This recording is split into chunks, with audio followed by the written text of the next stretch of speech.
Pues en vista de la situación actual y de que en casi todas las ciudades se están haciendo cosas similares, no me parece una mala decisión. Y en más cosas tenían que restringir.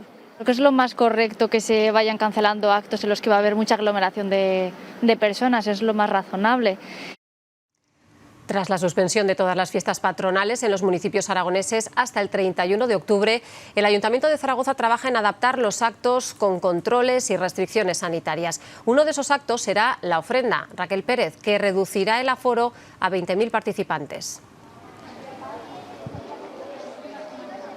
Serán 16.000 los oferentes que conformen los grupos y 4.000 los individuales. Podrán inscribirse en los próximos días y posteriormente habrá un sorteo. Además de reducirse los horarios, también cambia el recorrido.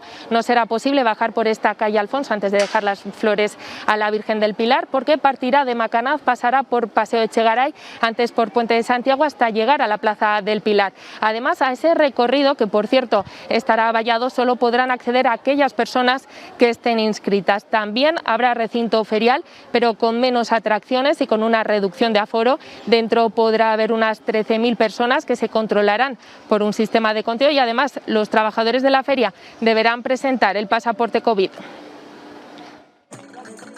La Virgen del Pilar lucirá este año su manto de flores. La ofrenda tendrá un recorrido alternativo al tradicional. La calle Alfonso estará vacía. Se accederá a la plaza desde Echegaray y Caballero, un recorrido que estará vallado. La previsión del Ayuntamiento es de 20.000 personas como máximo, entre grupos e individuales que se elegirán por sorteo. Las circunstancias sanitarias nos irán marcando el número de personas que puedan participar y entiendo que en las próximas semanas obviamente lo cerraremos para que la gente se pueda preparar.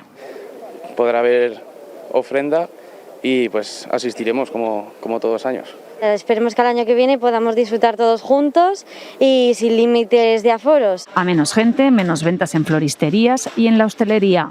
Pero es cierto que a nivel de ventas y lo que es la venta de flores y los ramos para la ofrenda, si se reduce tanto el aforo, pues entiendo que no va a ser muy significativo. La gente, si no tiene la libertad de poder hacer lo que desea en las fiestas, pues algo se tiene que notar. Esperemos que lo menos posible. Los peñistas no podrán abrir sus locales. Dicen estar indignados con esta decisión. Y sin embargo nuestros locales, que están completamente legalizados, que tienen su licencia de actividad y que pagamos nuestros impuestos, nos los mantienen cerrados todavía. No encontramos ninguna explicación. El recinto ferial será más reducido, con menos atracciones, aforo y limpiezas periódicas. Este año todo el que trabaje en el ferial, deciros también que va a tener que traer el certificado de vacunación. Este año tampoco habrá vaquillas y la feria taurina todavía está en el aire, igual que los fuegos artificiales.